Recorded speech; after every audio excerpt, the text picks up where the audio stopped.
I'm preparing the last stretch of the solo expedition. My money is running out, and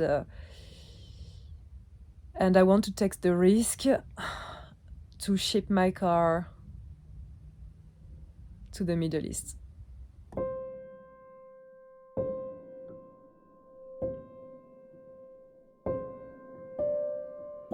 My name is Charline, and I'm 37.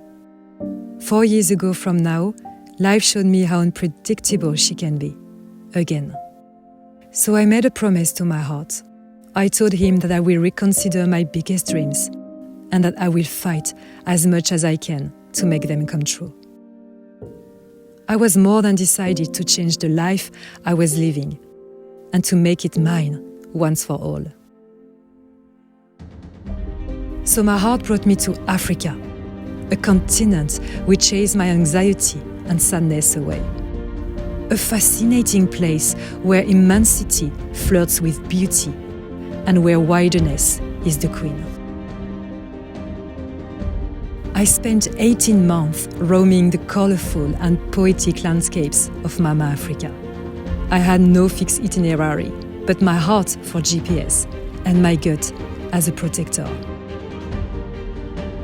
These two important tools from passion drove me to South Africa, Botswana, Zambia, Tanzania, Rwanda, Uganda, Kenya, Malawi, Namibia, Lesotho, and Zimbabwe.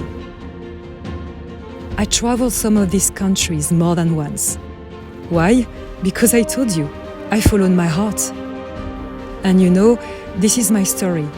Its intensity has been the most powerful I have ever experienced in my whole life. And this is why my heart beats this much. Because it beats for Africa.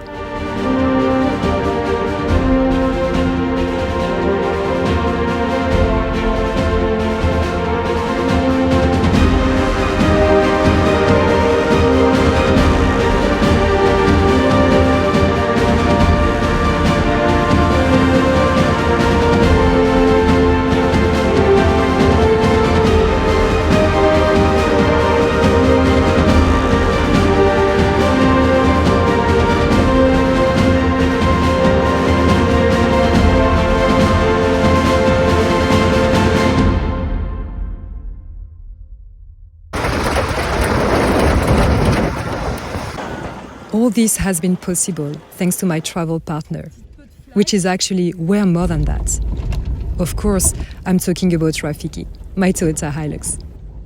I bought Rafiki in February 2021, when the sense of freedom invaded each part of my body, and when the calling from the road got stronger than my doubts. Some needs to question life. I personally choose to challenge it, not to risk it, but to get it. And the only thing I understood is that life is like the road. It can be smooth, very easy, and all of a sudden, it gets brutal and uncomfortable. I love it! What can we do? Not much, except to make the bumpy ones fun and every moment counts. Here is all broken. Like life itself, road is an incredible teacher. He helped me to express my emotions better and to control them. He helped me to shape my gut and to communicate with my instincts. But most of all, he built an unbreakable resilience into my mind to beat every single challenge with a solution. Like life, open roads are full of possibilities, and only your true intentions can define them. Challenging the road makes me feel profoundly alive. A sensation I didn't have before when I was living my life according to how society wanted me to live it. The road is just crazy. It's absolutely insane. Since I stepped away from this process, I allowed my raw desires and deep feelings to come into surface and to draw this adventure day by day, minute after minute. There is nothing to prove. There is nothing to escape, because there is nothing to fear of, nor to compete with. I made these compromises, and it's a contract with myself, only. Although I'm happy to share some parts of this life-changing expedition with you, the first person I'm here to please, I'm sorry, but it's me. And it will always be, because it's the only way to be at peace with oneself and to hug the world endlessly ever after.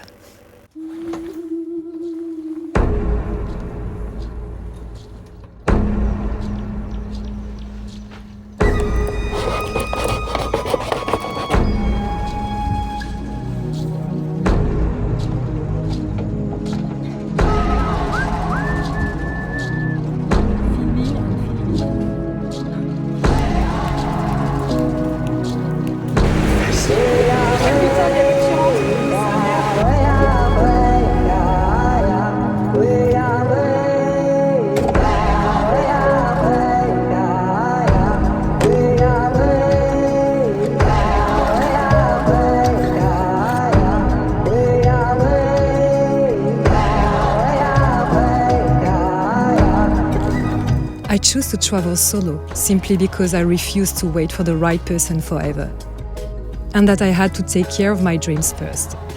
I do think individual happiness is one's responsibility. And you know what? Today, I can confirm this. This solo expedition made me feel happy every second, every challenge, every tear. It made me able to live day by day with no schedule nor precise organization. It pushed me to learn how to live with nature elements and its organic rhythm. I learned essential things I never learned before, and I also learned to unlearn and deconstruct superficial aspects I do not need anymore. Because this nature I was chasing was also chasing me. And this relationship gets addictive.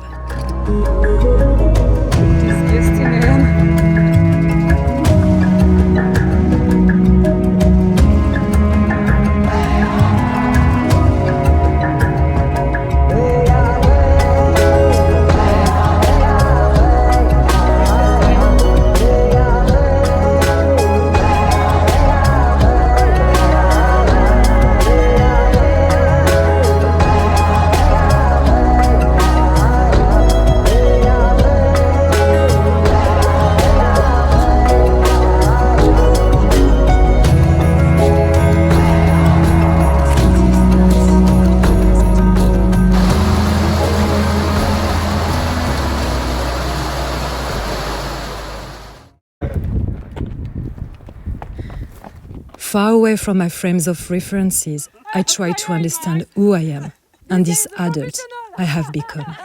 Far away from where I was born, I realized that humanity is a concept I never made before. Humanity is indeed us all together. So, my dear African friends and other beautiful encounters, thank you. Thank you for welcoming this adventure with an open heart. Thank you for sticking a smile on my face most of the days. Thank you for this pure joy and sparkling honesty I can read through your eyes. You are unique. You taught me the most beautiful language, laughing until you make the sky shaking. I will never forget the love I have felt from you, Mama Africa. This love confirmed I was right to be back to you, and that I really forgot half of my heart here a few years earlier. I needed to travel alone and to be on my own. But what I got is an immense family of warm souls who made me believe in this concept, humanity.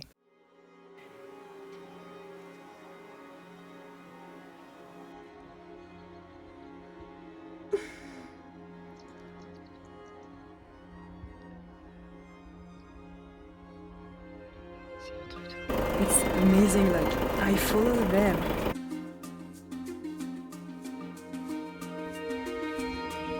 She is basically in the middle of the...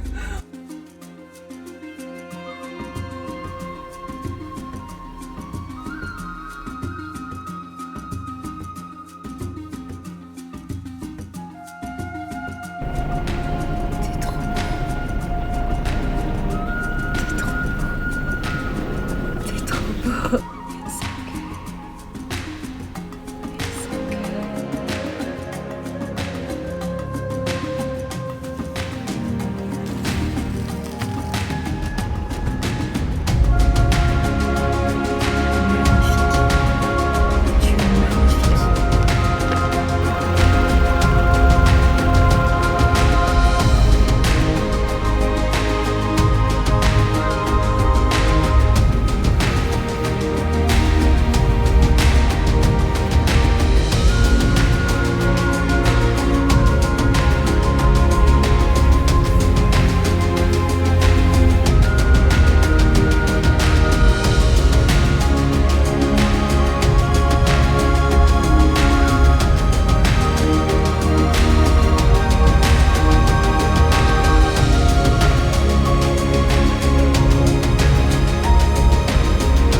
Been weeks I'm struggling to find accurate information about a potential shipping from South Africa to the Middle East. It's not a common thing to do, right? Not many people ship their car from this part of Africa, Southern Africa, to the Middle East. When you ship a car, you've got different prices to include. You've got the price for like the departure harbor with the customs and everything. You've got the ocean freight, so the transit part, and you've got the final part, which is the destination harbor with all the custom clearance, inspection of the car, of the carnet de passage if you have a carnet de passage. I'm still young, well, I'm not that much, but you know, I'm not old. I just want to enjoy, you know, being ready and healthy and all that to travel until I have no money. I know I will live in Africa, I know I will come back, but before that I need to see other things. I just want a few months at least to travel the Middle East. I'm very impatient, it's going to be very interesting. I mean, I need to turn.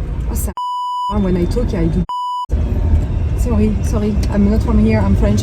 Thank you. This one, the black one, is like a bit deflated and I don't like that. I want tomorrow to be fully ready.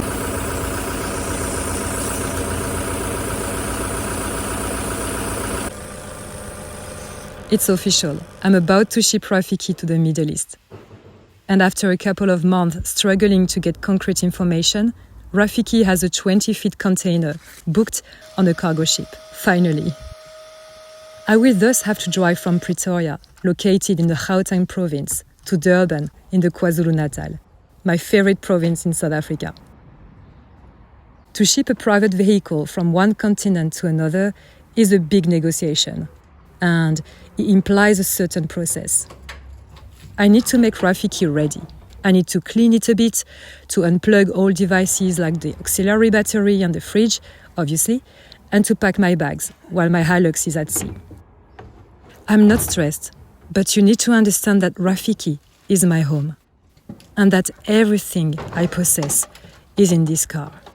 Even though shipping a car into a safe and locked container is normally much safer than shipping on a ro-ro, it has also some risk.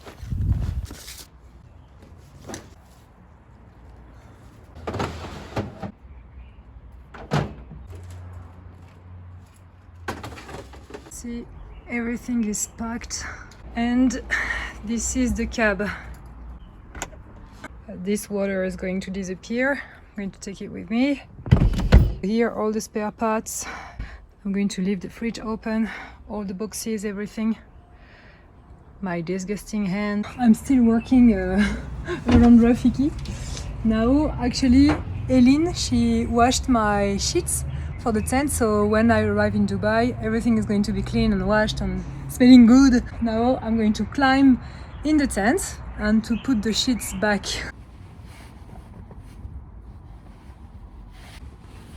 I'm going to show you my mess. This needs to go in here. It's 11 p.m. This is going to Rafiki. And I keep those two with me for 3 weeks. My clothes for tomorrow morning, my toiletries, and ready to go.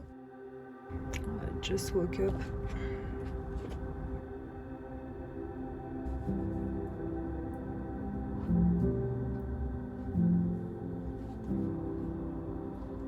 They just told me now, don't forget me, don't forget me. They think I'm going to forget these kind of people. Yes. I think they are crazy.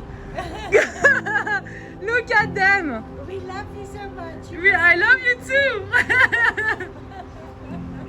Bye bye. Bye. Enjoy the pool. I will. Si, je réalise un petit peu quand même. This is so me. I just put the camera on because I was supposed to tell you, okay, I'm leaving, and they're spinning.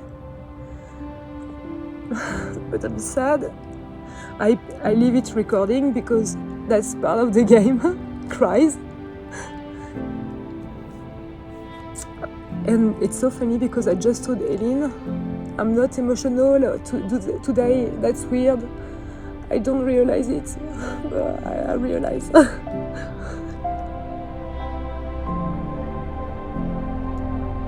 I will never forget African people. I will never forget South Africans because you've been so kind with me. You trust me so much. You don't even know me. Thank you so much for that. And I'm very blessed until the end of Africa because I'm now heading to Durban. It's going to be from Pretoria, it says like 6 hours. And Louis actually is, I think he's the general manager of Row 4x4 Africa. And he lives in Durban, and he called me yesterday. He said, you know what, come to my place, I've got 3 bedrooms. I won't be here the first week. I give you the car, you can take the Jimny. The level in Africa is very high.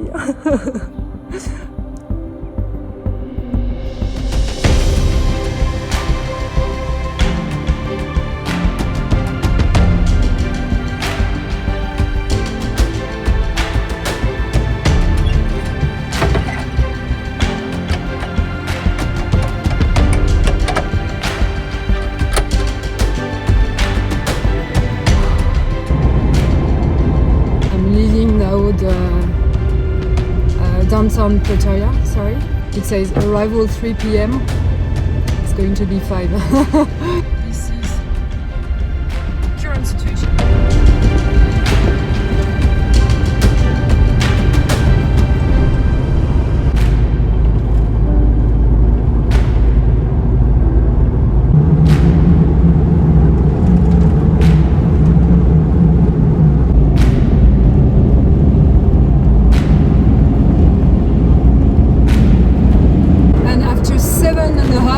Driving, I can tell you I'm dead.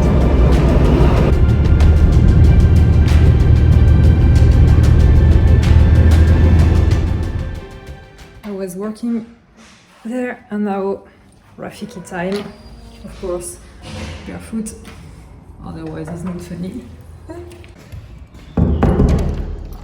And just need to close. So I go downstairs. Titi, mon Rafiki. And my bedroom is this window, so I can watch Rafiki. It's hard to realize that from tomorrow, Rafiki won't be here with me.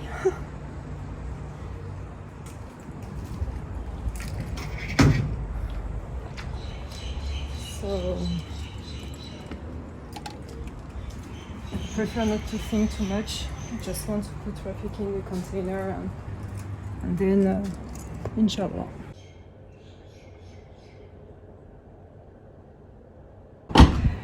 See you tomorrow.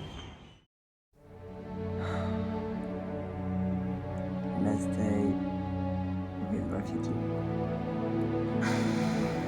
After all this time together.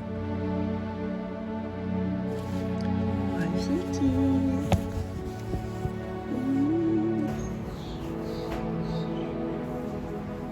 go and see Rafiki.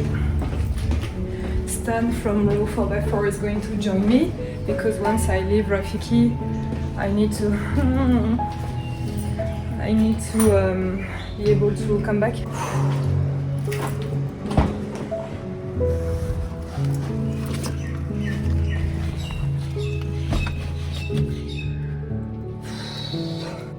I think it's you're going to say she cries all the time, but putain, we are a family with Rafiki. When I'm sad, happy, anxious, or whatever emotion, I just talk to my car all the time because most of the time I'm driving, and I'm like, oh putain, Rafiki, so annoying. So let's go. This lavender scented thing. While Rafiki is going to be away, it's going to smell good.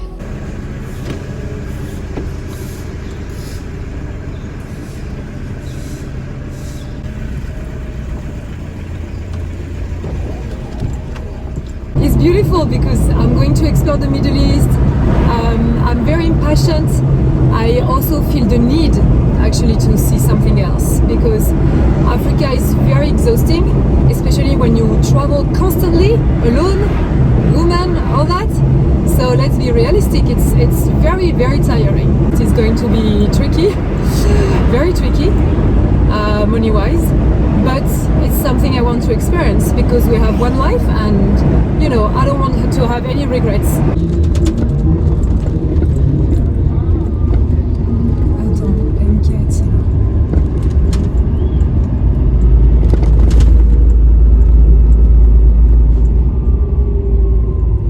Guys were in the car, and I was waiting at the robot, and one of the guys opened the door to look at me, and he looked at me like this, you know, staring at me. So I look at him and I was like, and then he looked at me and he got back into the car and closed the door. He was like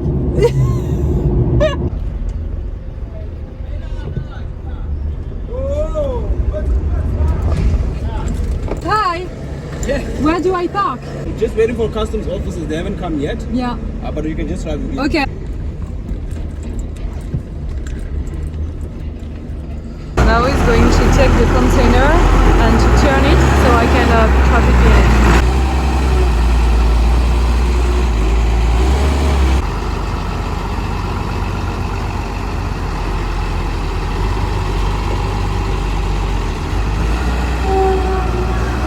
Rafiki is going to be in this one. Putain.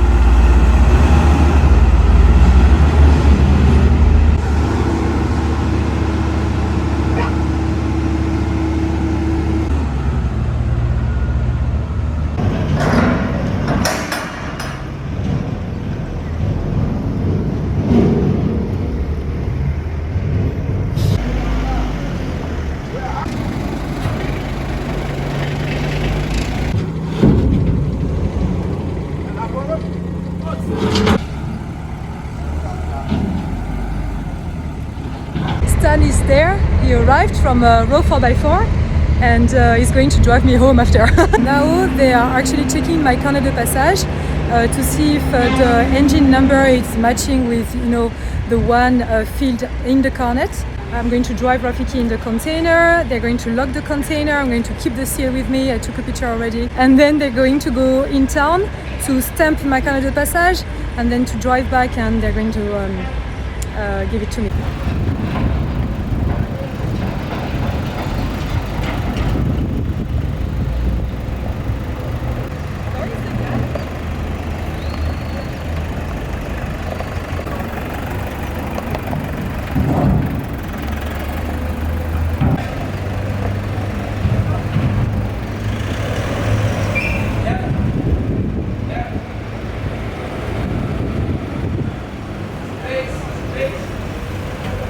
Straight.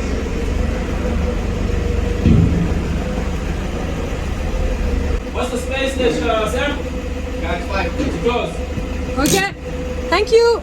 Rafiki, I'm going to miss you. Bon, alors. Oh putain, mais...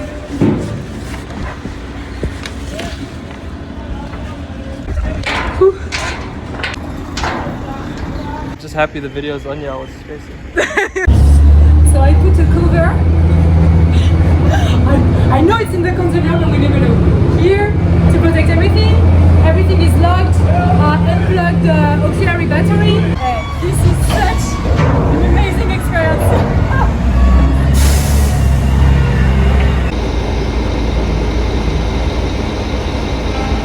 Next step is to strap underneath. They're going to strap the car, attach everything they can.